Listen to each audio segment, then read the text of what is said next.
嗨，大家好，我是躺平叔，今天是2026年6月4号。这一期我们继续聊聊伊朗，聊聊中东，聊聊波斯局势。今天是美国和以色列对伊朗进行混合治疗的第97天，也是哈梅内伊升天的第97天，同时也是穆吉塔巴哈梅内尔音信全无、人间蒸发的第97天。就在第97天，这个董王居然提出要跟穆吉塔巴会面。董王想见这个烧焦了的植物人，到底怎么回事呢？我们来一起看一看。美国和伊朗之间的这个叫谅解备忘录，可以说也是一波三折，变来变去。当地时间3日，俄罗斯总统特朗普声称，美国和伊朗已接近签署协议，在协议框架内，伊朗据称将放弃核武器。特朗普在白宫一次活动上表示，讨论这个问题花了2周时间，但美方最终把相关条款写入文本，一旦与伊朗签署协议，伊朗将放弃核武器。伊朗还表示，霍尔木兹海峡也将随着协议签署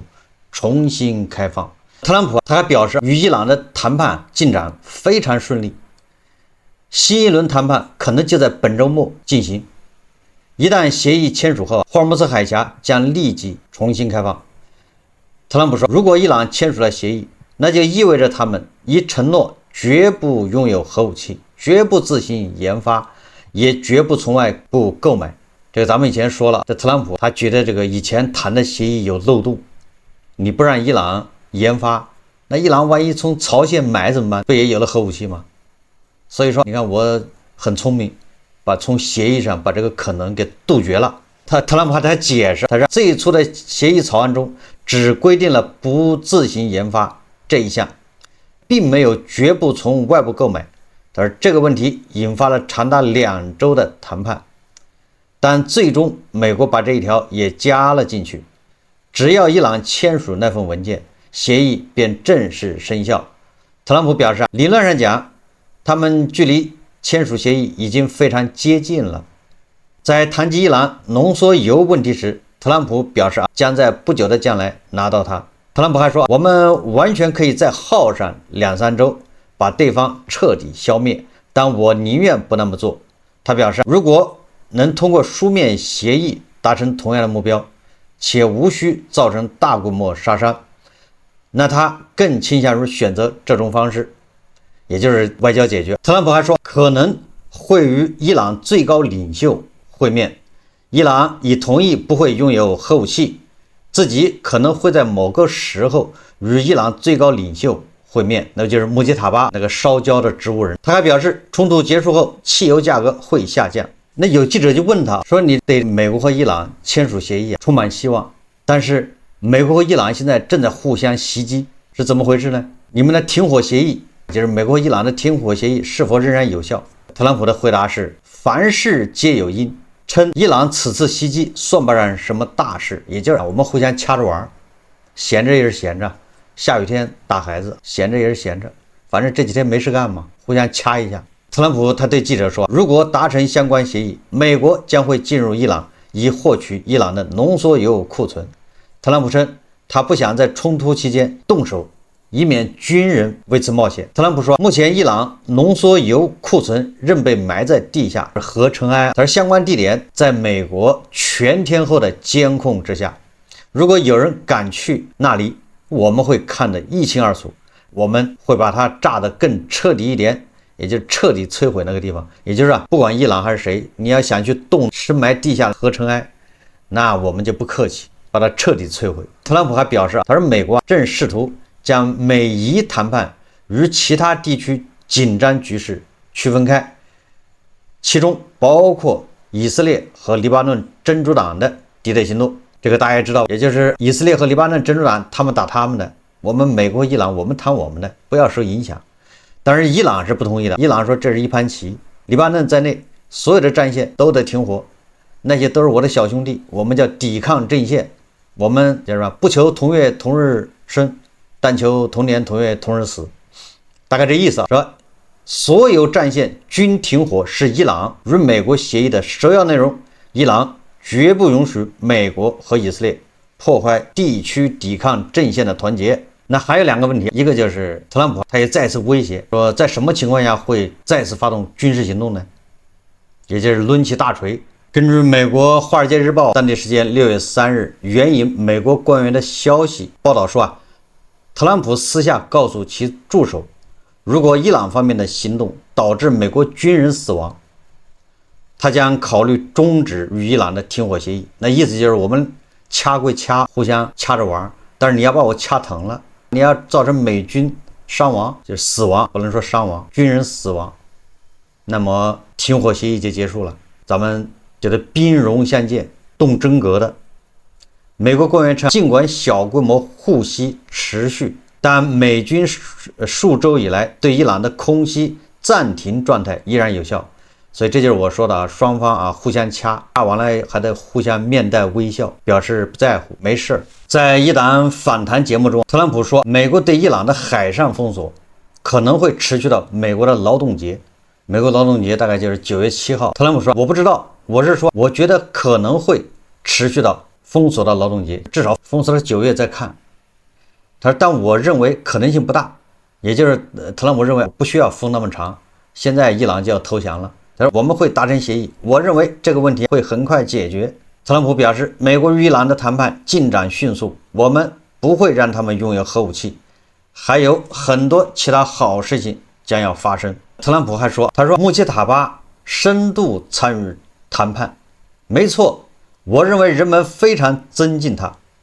当被问及是否愿意与穆奇塔巴会面时，特朗普说，是的，我很想见他，我愿意与所有人见面，我希望见到他，时机成熟的时候我们可能会见面，这要看事态发展。我倒是建议穆奇塔巴千万不要露面。穆奇塔巴如果要跟特朗普见面，尤其是在什么停火协议还没签之前，那见面风险是非常大的。他一旦露面，他的行踪就暴露了，摩萨德马上就发动起来，就能定位穆奇塔巴在什么地方，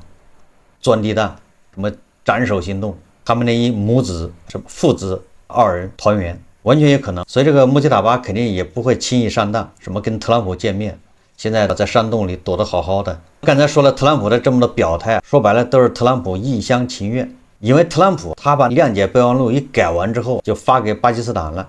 巴基斯坦人传给了这个伊朗人，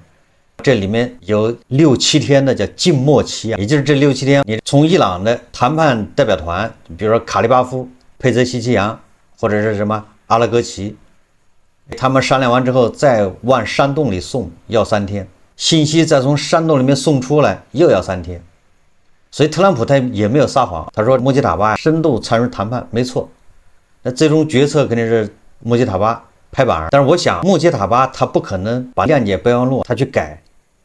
他只能做这个原则性的指导性的意见。作为最高领袖，我认为他要保持一种叫战略模糊，因为毕竟伊朗强硬派和这西装派在斗。穆奇塔巴说放弃核武器也不行，强硬派会炸锅；说坚持搞核武器也不行，那西装派也不高兴，也撂挑子，那佩泽西奇扬都要辞职了。你说要打中东的王爷国，惩罚他们，打伊拉克啊、科威特啊、阿联酋这些也不行。你说不打，强硬派也不同意。所以我觉得穆奇塔巴肯定给一些模糊的、模棱两可的指示，给出来之后，这帮人又在那开会，3天再传出了这个谈判小组，再跟什么国防委员会或者国家安全委员会，再跟着什么伊斯兰卫队互相碰，再跟美国谈判。而特朗普他是本着一个叫什么，他认为他改完了，穆奇塔巴就会同意，就出来再签字，就这个周末谅解备忘录就签了，哪有那么容易？所以这是特朗普一个人的一厢情愿。这个伊朗人穆奇塔巴到底什么意思还不知道，最后这帮谈判代表会怎么再跟这个美国人极限拉扯，这也不知道。所以说这个周末也很难达成什么最终协议，双方还改，那你总不能说你特朗普能改，伊朗人不能改，伊朗人也要抠字眼。所以我们看看伊朗的态度。首先伊朗议会国家安全和外交政策委员会主席阿齐兹6月3号再一次表态，停止所有战线的战争是伊朗与美国谈判的首要内容。阿齐兹表示，伊朗绝不允许美国和以色列破坏地区抵抗阵线的团结，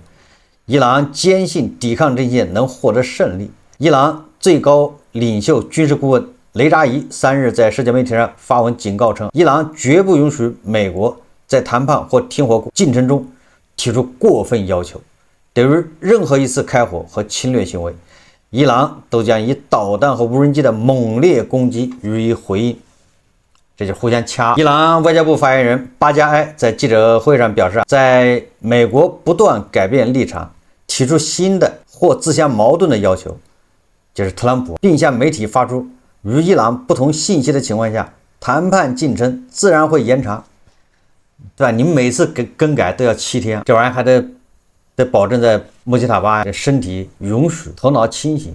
万一那个时候他又昏过去了，那你还得等，看他什么时候苏醒。所以这个谈判进程不好掌控。巴加埃表示，伊朗在参与谈判时充分意识到双方缺乏信任。我们从一开始就知道，现在也仍然知道，我们是在互不信任的情况下进行谈判，这是不争的事实。不仅如此，谈判开始于高度猜忌和不信任之中，双方的信息交流也是在这种框架和氛围下进行的。根据伊朗媒体报道说，伊朗方面概述了与美国达成协议的4阶段计划。啥意思？前面传出来是3个阶段，现在伊朗人给他整成4个阶段，你就问你服不服吧？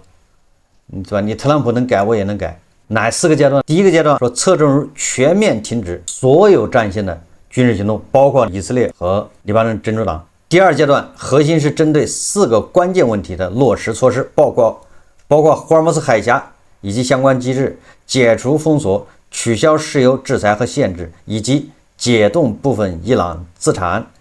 然后第3个阶段将在客观且可核查的措施落实后，也就是你美国你特朗普答应的条件，你答应我的都做到了之后，咱们才启动更广泛的关于制裁和核问题的谈判。第4阶段涉及成立一个监督委员会，以监督协议的执行，并跟踪各方履约情况。对这种伊朗提出来的方案，那特朗普是不可能同意的。也就是把那核问题挪到最后再聊，那你前面伊朗好处都得到了，喘息的机会得到了，钱拿到了，停我也停了。那到时候伊朗手上筹码又多了，伊朗在核问题上不让步，你美国有什么办法？有什么批价？也得从头再封锁一遍，人家已经缓过来了，再封锁，你又得封锁4个月。所以特朗普是不能容忍什么分3个阶段。特朗普希望你现在第1个阶段你就得达到我的要求，核计划不能有核武器，把核燃料库存给送出来，把核设施给销毁掉。雷扎伊在社交媒体发文，昨天他说，伊朗绝不容许美国在谈判或停火进程中提出过分要求，也就是说你想改那都不同意，这是强硬派。对每一次炮火和侵略，伊朗都将以导弹和无人机猛烈攻击予以回应，历史不会倒流，侵略者必须受到迅速的惩罚，惩罚不过夜。你看伊朗人说最狠的话，而这个伊朗武装部队哈塔姆安比亚中央司令部发表声明说，美国和以色列在近期战争中向世界揭示了这些伪人权捍卫者的真面目。伊朗人民不会在威胁和侵略面前退缩，而是将团结一致，坚定信念，比以往任何时候都更加光荣地走下去。伊朗强大的武装力量将誓死捍卫伊朗国家主权，绝不让敌人得逞，绝不让领袖和士兵的鲜血被践踏。说美以别无选择，只能向伊朗武装力量和伊朗人民跪地投降。你看看，伊朗将在最高领袖的领导下，继续沿着这条光明之路前进，直至最终胜利。还不跪地求饶是吧？让特朗普还有内塔尼亚胡。伊朗革命卫队那标的就是这个狠话呀，更厉害。革命卫队发表声明说，伊朗人民绝不会向敌人那些虚假的言辞粉饰和所谓的成就宣传屈服。说敌人就是美国和以色列，已被迫接受伊朗民族和武装力量在实地确立的新规则，也就是我们画出头来，美国和以色列你们遵守，被迫遵守。尤其是在霍尔木兹海峡智能化管理与管控领域，抵抗斗争将强有力的继续下去，直至彻底粉碎霸权主义阴谋，将外国势力驱逐出西亚地区，并通过摧毁犹太复国主义政权，最终解放圣城耶路撒冷。你看看伊斯兰革命卫队人家这个目标啊、宗旨啊，又回到了2月28号之前了。一要干挺美国的霸权主义，二要粉碎犹太复国主义。我感觉停火有2个月吧，伊朗革命卫队元气有所恢复啊，缓过来了。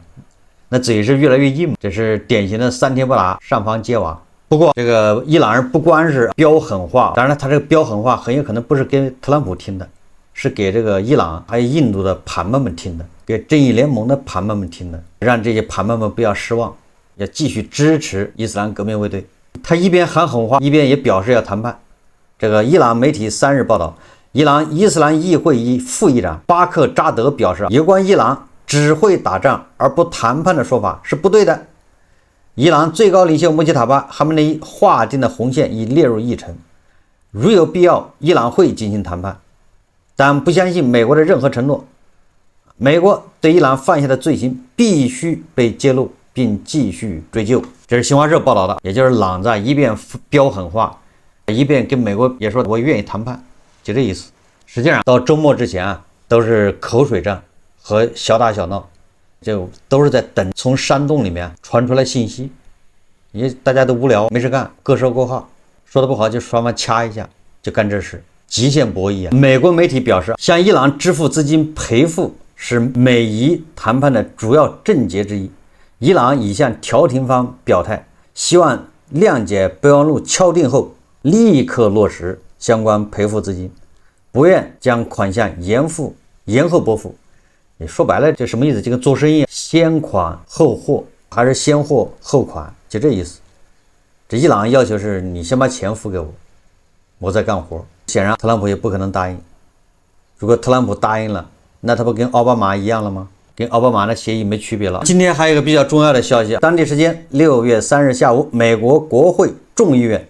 表决一项限制总统特朗普对伊朗动武权利的法案，就是限制特朗普对伊朗动武，就限制特朗普去打伊朗的这么一个法案。最终以215票赞成、208票反对的结果通过了决议，也就是美国的众议院通过了一项限制特朗普打伊朗的这么一个限制他的权利的一个法案，要求撤回未经国会授权对伊朗采取军事行动的部队。据说投票中有4名共和党人倒戈，而民主党一道投下赞成票，因为有4个人倒戈，所以说众议院就通过了限制特朗普的权利。那有人就认为，那特朗普现在没有办法对伊朗动武了，伊朗就有恃无恐了。这个不对，实际上众议院通过这个法案也就是形式，它是限制特朗普的权利。这个法案首先你还要通过什么？参院也得通过，人家参院很难通过啊，因为那是共和党占多数，还要到参议院通过。即便参议院通过了，最后你还得送到特朗普那签署，特朗普也可以动用他权利不签。所以说他众议院法案就是一个姿态，形式大于实质，所以说不影响特朗普对美国动武，对伊朗动武啊。如果特朗普不对伊朗动武，那肯定是别的原因，是他有所顾忌，或者是其他的原因，不会因为什么众议院法案。至少目前是双方在等待穆吉塔巴从山洞里传出指示的空单时间，这段时间谁啥也干不成，所以说互相还是对掐。伊朗军方当地时间6月3日深夜发声明称，伊朗海军在安曼湾对一艘美军驱逐舰发动打击，这次好了，暂时放过了林肯号航母，这回打的是美国的驱逐舰，说打击针对设入该舰对伊朗实施敌对行动的指挥控制中心。声明称，美军近期在安曼湾针对伊朗商船采取了侵略行动，并违反霍尔木兹海峡相关规则。不过，美军中央司令部随后在社交平台发文否认伊朗的说法，并称美军海上军事力量仍在安全、畅通无阻地进行飞行、航行以及各项行动。我们再看看这里面最重要的，也就是美国和伊朗谅解备忘录最后能不能签得成，一个重要边栏以色列。自从媒体爆出特朗普大骂内塔尼亚胡以后，这个特朗普和内塔尼亚胡分别对媒体进行了回应。以色列总理内塔尼亚胡6月3日接受西方媒体采访时表示，他与美国总统特朗普有时会出现战术层面的分歧，但双方在核心目标上保持一致。这什么意思呢？也就是双方目标是一致的，只是实现目标的路线不太一致，就这么解释。那就现在特朗普更希望是通过外交签个什么协议来达到，而内塔尼亚胡是希望帮助伊朗，帮他把它割了，不能靠伊朗自己用什么意念和信念来约束自己，没有用，你得帮他割了就好了。所以这就是路线不同。特朗普认为跟伊朗签个协议，让伊朗人自己约束自己。内塔尼亚胡说，特朗普每2天就会通一次电话，双方有着共同目标，其中包括阻止伊朗获得核武器，以及解除真主党武装，并使黎巴嫩非军事化。谈及伊朗战事，内塔尼亚胡说，战事最终如何结束仍是一个开放性问题，但以色列将继续维护自身安全利益。也就是以色列反正不管你美国怎么弄，这个以色列人家是王八要秤砣，铁了心了，不达目的绝不罢休，就这意思。关于记者问他有没有特朗普骂他，内塔尼亚胡他说他没有回避，他说就像和睦的一家人一样，我们偶尔会出现策略上的分歧，但总能找到化解矛盾的办法，哪怕清晨意见相悖，到了中午就又携手合作了。我们就像家人，偶尔也拌嘴。什么意思呢？实际上简单点说，就是关系越好的人越可以随意一点，互相骂，见面就骂。相反，两个人互相客客气气的，当面的都是彬彬有礼，背后骂的或者背后下刀子的，那说明这两人关系不咋地。当面开口就骂的，反而不一定说他们关系差。关系越好的朋友，反而是吧，没有那么多的约束。我想很多人都能理解这一点。关系越好，关系到位了，你不可以随便骂吗？这个最主要的是霍尔木兹海峡，内塔尼亚胡他说，他如果事态发展到那一步，可以通过军事手段重新开放霍尔木兹海峡。他表示，他预计伊朗政权将崩溃，并称美国对伊朗港口的封锁是一项天才之举。所以内塔尼亚胡，我刚才已经说了，他就是铁了心了，他的这个信念丝毫不能动摇。在谈判停滞不前的这个时间里面，内塔尼亚胡仍然将武力视为真正解决伊朗问题的主方向，而将外交轨道视为在压力发挥作用时不得不容忍的事项。也就是外交是一个辅助手段，也可以谈，但是最终还得靠武力，武力要达到一定的条件之后再是外交。你没有把毛拉政权打明白，你谈什么？谈了有什么用？所以最后咱们再说一说，特朗普恐怕也做好了拉锯战。什么叫拉锯战？就是跟伊朗慢慢谈，再谈2个月，反正美国把伊朗给封锁了，谁难受是自己知道。而伊朗这边，我在想，穆吉塔巴他只要智商正常，他也一定会跟美国拖，他不会翻脸。穆吉塔巴他一个要面临国内强硬派，还有这个西装派，他要平衡这关系，因为他的位置也不稳。不要以为他就是伊朗的江山，并不是他哈梅内伊他们家的，他不是皇帝，他这个上位本来就有点傀儡政权的意思，是妥协的一种这个安排，所以他这个权势不像他爸哈梅内伊权势比较稳固。哈梅内伊呢，老哈梅内伊即便权势稳固，他也依靠强硬派和西装派内斗，两派都在斗，那两派都需要哈梅内伊，所以说他靠这个来稳住自己的位置。而穆吉塔巴他还没有这个能力，或者还没有这个资源，没有这个手腕，所以他应该是个弱势的所谓的领袖，应该打个引号。也就是佩泽西奇扬还有这个卫队的司令打心眼里也并没有拿这个穆吉塔巴当回事，只不过是一个橡皮图章，借着他说话而已，借着他说事而已。所以我说这么多什么意思呢？这个穆吉塔巴只要头脑正常，那他现在应该是保命，就是既要让革命卫队满意，也要让这个西装派满意，双方继续斗下去。完了之后呢，又不能让美国和以色列把他斩首了，对美国和以色列他都同意。所以我认为穆吉塔巴现在当务之急是内部，是强硬派和西装派之间的斗争。他对特朗普是有求必应，特朗普你提什么都行，其实穆吉塔巴都愿意答应，关键是答应之后他国内不能翻船，不能到时候强硬派突然来搞政变，也不能这个西装派撂挑子，日子也过不下去。所以穆吉塔巴他要掌握这个微妙的平衡。至于什么无核燃料、核原料库存这些事情，那都是谈判筹码，都是可以舍弃的。只要穆吉塔巴能稳固他的统治和他的位置，这些东西都可以放弃啊，对吧？现在放在穆吉塔巴面前是巩固他的权利，因为他现在已经不是烧焦的植物人了，他现在有了意识，想要掌权。那么呢，所以他的第一个敌人其实不是美国，不是特朗普，他当务之急，他的敌人是强硬派和穿西装的，这俩都有可能是他敌人。反而特朗普排在第3，内塔尼亚胡也排在后面。我为什么这么说？因为特朗普你还有3年，对不对？3年不到了，那这谈判再谈半年，那特朗普还有2年半。你不管达成一个什么样的协议，穆吉塔巴他可以忍2年半，等到特朗普一下台，他不就开始重新搞核武器？你又能怎么着吧？那个时候是万斯当美国总统，或者哪怕是卢比奥当美国总统，或者是民主党当美国总统，那他都不会再去打伊朗，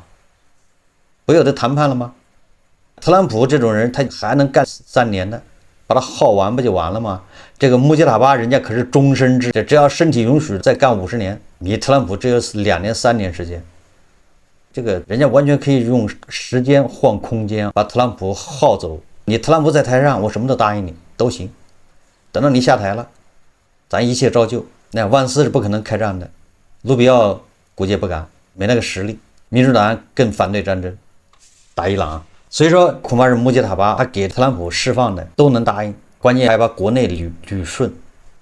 不能国内翻了船。那内塔尼亚胡他就受不了这个了。内塔尼亚胡说，你协议签的再漂亮，你特朗普是要面子，特朗普要吹牛要怎么着的，你不管3年以后了。但是以色列可不行，对吧？以色列是保命啊，你万一朗子把这个核武器搞起来，第一个要炸的就是以色列，以色列还能待得住吗？核武器搞出来之后，炸美国还早着呢，对不对？炸美国你还得有核载具，还得洲际导弹，各种分弹头，各种你得去发展去，所以打美国还早着。但是打以色列那是分分钟的事，所以核武器一旦有了，核弹头有个几颗，那以色列就是随时有灭顶之灾。那你说在这种情况下，内塔尼亚胡他能跟伊朗开玩笑吗？所以他这个就决定了内塔尼亚胡和特朗普2个人对伊朗的态度是不一样的。这就是内塔尼亚胡他认为协议没有用，你必须把他政权颠覆，让伊朗他就不想搞核武器，就不想搞，不能搞，也不敢搞，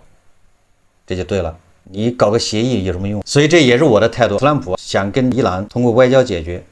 也不是不可以，那前提是要把革命卫队势力要铲除，或者尽最大可能的削弱。只要毛拉政权不变，只要伊朗这个政体不变，搞核武器那是他的这个叫毕生追求。所以这回我认可这个赞成内塔尼亚胡的观点。你真的如果想要让伊朗没有核武器，那你只能把毛拉政权给它颠覆，你把卫队的实力极大可能的削弱，实际上就是毛拉政权最终它就瓦解掉了，它没有了合法性，它在伊朗国内也没有立足之地。你看毛拉政权为什么那么强调抵抗阵线，对吧？咱们是个整体，这就是它的合法性。所以他为什么要把黎巴嫩真主党、什么胡塞武装、伊拉克什叶派民兵的混为一谈，拉到一起谈？还有这就是他的政权的叫合法性。这就是《三国演义》里面诸葛亮什么6出祁山，姜维是多少次北伐，一刻都不能停，1个月搞一回。你不管北伐战果怎么样，他必须北伐，这就是他那个政权的合法性。如果你停止北伐，那你要你这个政权干啥？它就没有合法性了，没有存在的理由。所以我们还要等到周末再看。我估计周末又会让特朗普大失所望，特朗普又要扬言动武。具体情况我们密切关注。好，这期节目咱们就聊到这里，感谢大家收看。如果喜欢我的节目，欢迎订阅转发，也可以在下方留言评论，谢谢大家。